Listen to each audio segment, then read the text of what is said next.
ஆப்கி அதாலத்ல மத்திய Pradesh chief minister Shivraj Singh Chauhan மீதுள்ள அடுத்த குற்றச்சாட்டு, இவர் எல்லாரையும் மிரட்டுறாரு. சிவராஜ் சார், பல ஆண்டுகளா நான் பாத்துக்கிட்டு இருக்கேன். நீங்க பேசுற விதம் ரொம்ப நல்லா இருக்கும். மக்கள் கிட்ட பேசும்போது ரொம்ப இனிமையாவும் பணிவாவும் பேசுவீங்க. ஆனா இப்பெல்லாம் உங்க பேச்சு கேட்கும் போது நீங்க என்ன சொல்றீங்கன்னா, 10 அடி கீழே இறக்கிடுவேன்னு, நீங்க வீட்டை தரமட்டமாக்கி மைதானமாக்கிடுவேன்னு சொல்றீங்க. நீங்க கிரஷ் பண்ணிடுவேன்னு சொல்றீங்க, நசுக்கி போட்டுடுவேன்றீங்க. யாரா பாருங்க, நான் முதலமைச்சரா இப்ப ஒன்றும் ஆகல. 2005 இருந்தே நான் முதலமைச்சரா இருந்துட்டு இருக்கேன். அந்த நேரத்துல மத்திய பிரதேஷோட வடக்கு பகுதியை கொள்ளைக்காரங்களோட பகுதின்னு தான் சொல்லுவாங்க. வெவ்வேறு கொள்ளைக்காரங்களோட கதைகளையும் வச்சு படங்களையும் எடுத்திருக்காங்க. மல்கான் சிங்னு ஒரு கொள்ளைக்காரன், மல்கான் சிங், பாங் சிங், எத்தனையோ பேர் இருந்தாங்க. அப்புறம் இந்த மாதிரி லைன்ல நிக்க வச்சு அவங்கள கொன்னு தீத்துருவாங்க. காங்கிரஸ் ரெஜிம்ல 14 பேரா கொன்னுடுவாங்க. சாயங்காலம் 5 மணிக்கு அப்புறம் அவங்க வீட்டை விட்டு வெளியே வருவாங்க. கொள்ளைக்காரங்க எப்ப வீட்டை விட்டு வெளியே வந்து கொள்ளை அடிச்சுட்டு போவாங்கன்னே நமக்கு தெரியாது. நான் முதலமைச்சர் ஆனதும் குவாலியர்ல ஒரு மீட்டிங் நடத்தினேன். டிஜிபி அப்புறம் மற்ற ஆஃபீஸரை கூப்பிட்டு சொன்ன, மத்திய பிரதேஷ்ல ஒன்று கொள்ளைக்காரங்க இருக்கணும், இல்லை சிவராஜ் இருக்கணும், 2 பேரும் சேர்ந்து இருக்கவே மாட்டாங்கன்னு சொல்லிட்டேன். நான் உங்களுக்கு டாஸ்க் கொடுத்தேன். அப்புறம் நம்ம போலீஸை நினைச்சா எனக்கு கர்வமா இருக்கு. 6 மாசத்துல கொள்ளைக்காரங்க எல்லாரையும் சுட்டு தள்ளிட்டாங்க. காங்கிரஸ் இருக்கும்போது அவங்களுக்கு பாதுகாப்பா இருந்துச்சு. எல்லா கொள்ளைக்காரங்களையும் கொண்டு முடிச்சிட்டோம். ஆனா இன்னைக்கு வரைக்கும் ஒரு கொள்ளைக்காரனை கூட மறுபடியும் இன்னொரு கொள்ளைக்காரனை நாங்க வளரவே விடல. அதான் உண்மை. எல்லாரையும் அழிச்சிட்டோம். 2வது விஷயம், மத்திய பிரதேஷ்ல ஒரு காலத்துல திக் விஜய் சிங் ராஜ்யம் இருந்துச்சு. நக்சல் சிட்டிங் மந்திரி சொர்க்கத்துக்கு போன நிக்கி ராம் காவேரி அவங்களோட கழுத்தை வெட்டிட்டாங்க. அந்த மாதிரியான நக்சலிசம் இருந்துச்சு. நாங்க நக்சலிசத்தை முழுமையா கட்டுப்பாட்டுக்குள்ள கொண்டு வந்துட்டோம். அப்புறம் இந்த வருஷம் கூட பிரச்சனை பண்ண நக்சலைட்ஸை கொன்னு இருக்கோம். நாங்க அவங்க நெட்வொர்க்கையே முழுமையா அழிச்சிட்டோம். திக் விஜய் அவரோட காலத்துல எத்தனையோ பேர் இருந்தாங்க. அவங்க எவ்வளவோ குற்றங்களை செஞ்சுக்கிட்டே இருந்தாங்க. ஆயுதங்களை பயன்படுத்தினாங்க, வெடிகளை வச்சாங்க. நாங்க செமி நெட்வொர்க்கே அழிச்சிட்டோம். அப்புறம் செமி மக்கள் ஜெயில இருந்தவங்க தப்பிச்சு போக முயற்சி பண்ணாங்க. அவங்க ரொம்ப தூரம் ஓட முடியல, என்கவுண்டர்ல சுட்டு தள்ளிட்டோம். நாங்க குற்றவாளிகளுக்கு எதிராக ஆரம்பத்துல இருந்தே நடவடிக்கை எடுத்துட்டு இருக்கோம். அப்புறம் இப்ப கூட யாராவது மாஃபியா இருந்தாலும் சரி, கூண்டாவா இருந்தாலும் சரி, ரவுடிகளா இருந்தாலும் சரி, அவங்க பொண்ணுங்க கூட தப்பா நடந்துட்டா நான் விட்டுருவேனா என்ன? இனி அந்த மாதிரியான ஆட்களை சகிச்சுக்க கூடாதுன்னு நாங்க முடிவு பண்ணிட்டோம். மத்திய பிரதேஷ் தான் இந்த மாதிரியான ஒரு சட்டம் போட்ட முதல் மாநிலம். அப்பாவி பொண்ணுங்க கிட்ட தப்பா நடந்துக்கிட்டா அவங்கள நேரடியா தூக்குல ஏத்திடுவோம். நாங்க தான் முதல்ல அந்த சட்டத்தை உருவாக்கணும். அப்புறம் அந்த மாதிரியான குற்றவாளிகளை நான் என்ன சொல்றேன்னா, 10 அடிக்கு பள்ளம் நோண்டி அப்படியே உயிரோட புதைக்கணும். நான் சொல்றதுக்கு என்ன அர்த்தம்னா, கடுமையான நடவடிக்கை எடுக்கப்படும்ன்றதுதான். இதுவே உதாரணமா இருக்கணும். குற்றவாளிகள் குற்றத்தை செய்யறதுக்காக பயப்படணும். கொள்ளையர்களுக்கு, துஷ்ட செயல் செய்யறவங்களுக்கு, குற்றவாளிகளுக்கு என்னோட அரசாங்கம் ரொம்ப கடுமையானது. ஆனா பொதுமக்களுக்கு பூக்களை விட ரொம்பவே மென்மையானதா இருக்கும். இதெல்லாம் பொதுமக்களுக்காக தான். ஆனா இப்பெல்லாம் நான் பார்த்துட்டு இருக்கேன், நீங்க யோகி ஆதித்யநாத்தோட ஐடியாவை திருடிட்டீங்க. இப்ப கூட புல்டோசரை ஓட்டுறீங்க. பாபாவோட புல்டோசர் வந்துடும் சொல்றீங்க. பாருங்க, நாங்க கடுமையான நடவடிக்கையை எப்ப இருந்து எடுத்துட்டு இருக்கோம்னு உங்களுக்கு சொன்னோம். இப்ப நாங்க இந்த விஷயம் உண்மைதான். 23,000 ஏக்கர் நிலம். ஆமா, உண்மைதான். 23,000 ஏக்கர் நிலம். அவங்க எப்படிப்பட்டவங்கன்னா, தன்னை தானே சக்தி வாய்ந்தவங்கள நினைக்கிறாங்க, மாஃபியான்னு நினைக்கிறாங்க. மக்கள் அவங்களுக்கு பயப்படுறாங்க. அவங்க கிட்ட சட்ட விரோதமான ஆக்கிரமிப்புகள் இருக்கு. புல்டோசர் அனுப்பி நாங்க அதை மீட் எடுத்திருக்கோம். அப்புறம் எந்த இடத்த நாங்க மீட் எடுத்தோமோ அந்த இடத்த ஏழைகளுக்கு பகிர்ந்து கொடுக்குறோம். ஏழைங்களுக்கு வீடு கட்டி கொடுக்குறோம். போபால்ல, இண்டோர்ல, குவாலியர்ல ஸ்வராஜ் காலனி தயாராகிக்கிட்டே இருக்கு. இந்த மாஃபியா கிட்ட இருந்து தான் நாங்க நிலத்தை மீட்டெடுத்தோம். நீங்க கட்டின ஸ்வராஜ் காலனிக்கு திக் விஜய் சிங்கும் போனாரு, கமல்நாத் சாரும் போனாரு. திக் விஜய் சிங் அழுதாரு, நீங்க ஏழைங்க மேல, பழங்குடி மேல புல்டோசரை ஏத்திட்டீங்கன்னு. மாஃபியா ஒருவேளை அவங்க நண்பர்களா இருந்தா நாங்க என்ன பண்ண முடியும் சொல்லுங்க? எந்த ஏழைகள் மேலேயும் புல்டோசர் ஏறல. யாரு அங்க போனாங்களோ அவங்க கண்ணீர் சிந்த மட்டும்தான் போயிருக்காங்க.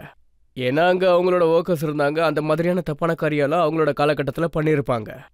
ஆனா மாமா ராஜ்யத்துல தப்பு பண்றவங்க தப்பிக்கவே முடியாது. அப்புறம் நீங்க டைகர் உயிரோட இருக்குன்னு சொன்னீங்க. இதை நான் 1.5 வருஷம் முதலமைச்சரா இல்லாதப்பதான் சொன்னேன். புரியுதா? எல்லாரும் முயற்சி பண்ணாங்க, அதுவும் மக்களை தொல்லை பண்றதுக்கு, பிஜேபியை சேர்ந்தவங்களை அமுக்கிறதுக்காக. அப்ப நான் சொன்னேன், நான் முதலமைச்சரா வேணா இல்லாம இருக்கலாம், ஆனா டைகர் இன்னும் உயிரோட இருக்கேன்.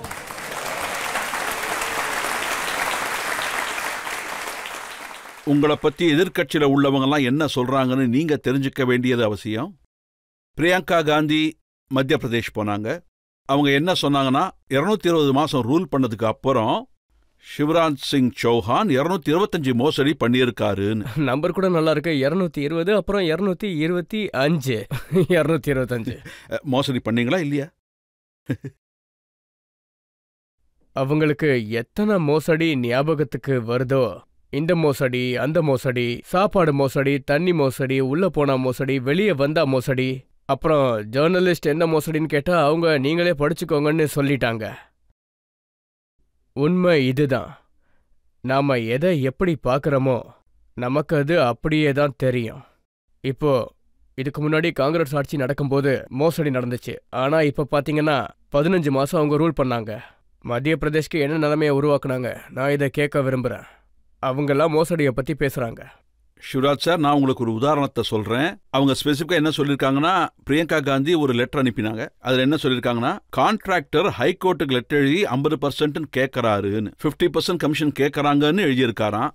நாங்க அந்த கான்ட்ராக்டரை தேடினோம். ஆனா அவர் எங்கேயோ ஓடி போயிட்டாரு. எங்க தேடியோ அவரு கிடைக்கவே இல்லை.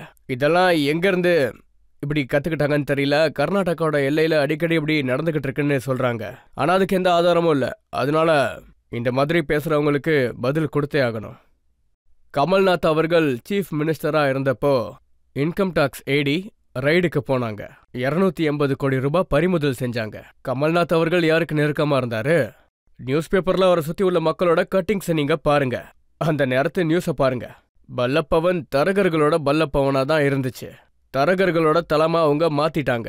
லஞ்சம், காசு கொடுக்காம எந்த வேலையும் அங்க நடக்காது. கரப்டட் எஸ்பி பதவியில உள்ளவங்க கிட்ட இருந்து பணத்தை அவங்க வசூல் பண்ணுவாங்க. பல்லப் பவனுக்கு மக்கள் வரவே மாட்டாங்க. மக்கள் பிரதிநிதிகள் வரமாட்டாங்க. தரகர்கள் அங்க உட்காந்துக்கிட்டு இருப்பாங்க. அவங்க தான் டீலிங் பண்ணுவாங்க. மத்திய பிரதேச அழிக்கிற காரியத்தை அவங்க தான் பண்ணிக்கிட்டு இருந்தாங்க. அப்புறம் மோசடியை பத்தி சொல்லணும்னா அதுக்கு எதிராக இடி விசாரணை நடந்துகிட்டு இருக்கு. யாரோட சொந்தக்காரங்க? ஏதாவது பதில் இருக்கா? பழிய சுமத்துறது சுலபந்தான். அவங்க உங்களை பே சிஎம்னு சொல்றாங்க. அவங்க அப்படி போஸ்டர் போட்டிருக்காங்க. பாருங்க, அவங்க கிட்ட எதுவுமே இல்ல. ரொம்ப கவலையில இருக்காங்க, டென்ஷன்ல இருக்காங்க. இதுக்கு முன்னாடி கொஞ்சம் நம்பிக்கையா இருந்துச்சு, எங்க அரசாங்கம் வந்துருச்சு எல்லாம் சரியாயிடும்னு. ஆனா அவங்களுக்கு அடி சறுக்கிக்கிட்டே இருக்கு. வாய்க்கு வந்ததை பேசிக்கிட்டே இருக்காங்க. அவங்களுக்கு என்ன பேசுறாங்கன்றதுல ஒண்ணுமே புரியல. அவங்க ஆளுங்களுக்கே அவங்க மேல நம்பிக்கை இல்ல. அவங்க 15 மாசம் ஊழல் பண்ணியிருந்தாங்கன்னா நீங்க அதை இன்வெஸ்டிகேட் பண்ணீங்களா? இன்வெஸ்டிகேஷன் நடந்துகிட்டே தான் இருக்கு. இப்போ ஷின்வாலா ஷின்சாயி காம்ப்ளெக்ஸ் அங்க வேலை செய்யாமலேயே கோடிக்கணக்கான டிரான்சாக்ஷன்ஸ் நடந்துகிட்டே இருக்கு. அதோட விசாரணையும் நடந்துகிட்டே இருக்கு. அப்புறம் உங்களும் போஸ்டர் அடிச்சாங்க, கமல்நாத்தை கரப்ட் நாத்னு சொன்னாங்க. இப்போ யாரு எப்படியோ மக்களும் அப்படித்தானே பண்ணுவாங்க. ஆனா மத்திய பிரதேஷ்ல இதுக்கு முன்னாடி இப்படி ஒரு கேம்பெயின் நடந்ததே இல்ல. அவங்க உங்களை பேசியம்னு சொல்றது, நீங்க அவங்கள கரப்ட் நாத்னு சொல்றது, ஒருத்தருக்கு ஒருத்தர் போய் சொல்றீங்க, அவங்க திருடன்னு சொல்றது. அவங்க தான் ஆரம்பிச்சாங்க. அவங்க என்ன செய்யறாங்களோ அதுக்கேத்த மாதிரி தான் பாரதிய ஜனதா மக்களும் பண்ணிக்கிட்டு இருக்காங்க. உங்க ஆளுங்களோட கோஷம் என்னன்னா 50-50 பாதி பாதி, இதுதான் கமல்நாத்தோட பங்கு.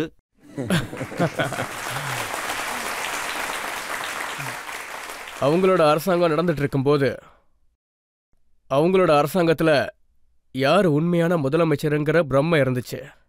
எதிரில் கமல்நாத் அவங்களோட முகம் இருந்துச்சு. பின்னாடி இருந்து வேலை செய்யறது திக் விஜய் அவர்கள். மக்கள் சொல்லுவாங்க போலி முகம்தான் தெரியுது, உண்மையான முகம் மறைஞ்சிருக்குன்னு. அதனாலதான் மக்கள் அப்படி சொல்லியிருக்காங்க. பாருங்க, அவங்க என்ன சொல்றாங்கன்னா, அவங்க அரசாங்கம் இருந்தபோது அவங்க மக்களுக்கு கொடுத்த வாக்கை நிறைவேற்றினாங்கன்னு. 27 லட்சம் விவசாயிங்க லோனை அவங்க முதலமைச்சரான உடனே தள்ளுபடி செஞ்சுட்டாங்கன்னு. 900 விட அதிகமான வாக்குறுதிகளை அவங்க கொடுத்தாங்க. அப்புறம் அவங்களோட வாக்கு என்னன்னா 10 நாளைக்குள்ள. நீங்க எண்ணிக்கையை பாருங்க. நான் அந்த வீடியோவை நிறைய இடத்துல காட்டியிருக்கேன். ராகுல் அவர்கள் என்ன சொன்னார்னா 10 நாளைக்குள்ள எண்ணுவாரு. 1 2 3 4 5 6 7 8 9 10ன்னு. 10 நாள்ல தள்ளுபடி செய்யலன்னா 11வது நாள் முதலமைச்சரை மாத்திருவேன். 15 மாசமாச்சு விவசாயிகள் தள்ளுபடிக்காக காத்துக்கிட்டு இருந்தாங்க. வெறும் சடங்குகளை நிறைவேற்றி லட்சக்கணக்கான விவசாயிகளை அவங்க டிஃபால்டரா மாத்திட்டாங்க. எங்க கடன் தள்ளுபடி ஆகுமான்ற ஆசையில இருந்தாங்க. காசு கட்டலனா டிஃபால்டர் ஆயிட்டாங்க. அவங்க மேல வட்டி சுமையும் விழுந்துச்சு. அந்த வட்டி சுமையை இப்பதான் நான் இறக்கி வச்சேன். அவங்க பேர்ல 2200 கோடி ரூபாய் சேர்த்து விவசாயிகளை இறக்குனாரு. விவசாயிகளை ஏமாத்தினாரு. உழைப்பாளிகளை ஏமாத்தி இருக்காரு. வேலை இல்லாதவங்களுக்கு 4000 ரூபாய் கொடுப்பேன்னு சொன்னாரு. ஆனா 5 பைசா கூட கொடுக்கல.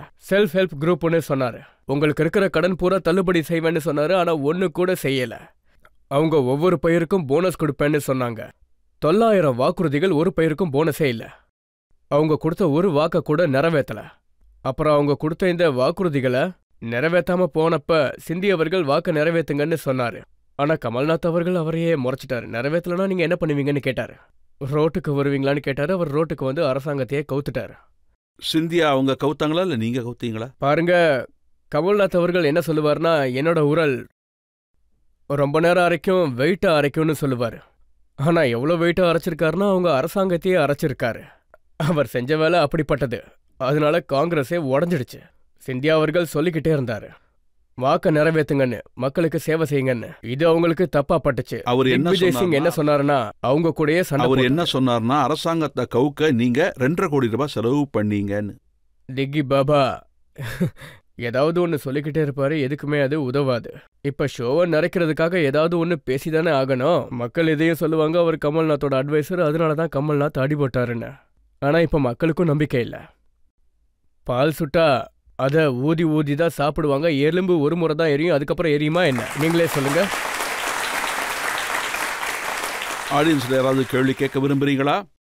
எங்களுக்கு தெரிஞ்ச வரைக்கும் சிஎம் சார் எப்பவுமே ரொம்ப பிஸியா இருப்பார் நினைக்கிறேன். இந்த பிஸி ஷெட்யூல்ல கூட நீங்க எப்படி இவ்வளவு ஃபிட்டா இருக்கீங்க? அவர் என்ன கேட்கிறாருன்னா, உங்க முகம் இப்படி செவந்து போனதுக்கு என்ன காரணம்? என்னோட முகம் ஒன்றும் அவ்வளோ செவப்பா இல்ல. ஆனா இது மட்டும் உண்மை. 24 மணி நேரத்தில் 18 மணி நேரம் நான் வேலை செய்வேன். அதுக்கு 2 காரணம் இருக்கு. 1, எனக்குள்ள வேலை செய்யணுன்ற ஆசையும் சக்தியும் இருக்கு.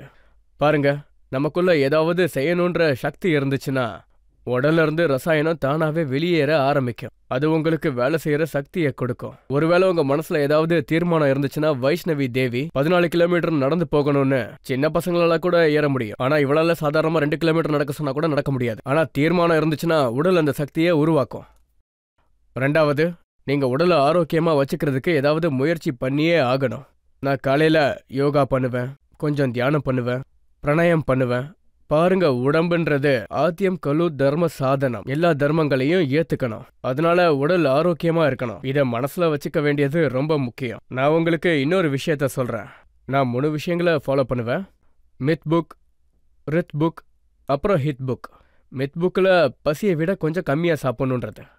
ரித் புக்னா பருவத்துல காய்க்கிற பழங்கள் அப்புறம் காய்கறிகள், அதை சாப்பிடணும். அப்புறம் ஹிட் புக்குன்னா உடலுக்கு ஆரோக்கியமானதை சாப்பிடணும். ஒருவேளை சமோசா கச்சோரி சாப்பிட்டீங்கன்னா, பீஸா பர்கர் சாப்பிட்டீங்கன்னா ஃபிட்டா இருக்க முடியாது. அதனால நான் இதெல்லாம் கடைப்பிடிச்சே ஆவேன். யாரெல்லாம் ஃபிட்டா இருக்க விரும்புறாங்களோ அவங்க எல்லாருக்கும் நீங்க ஒரு நல்ல விஷயத்த சொல்லியிருக்கீங்க.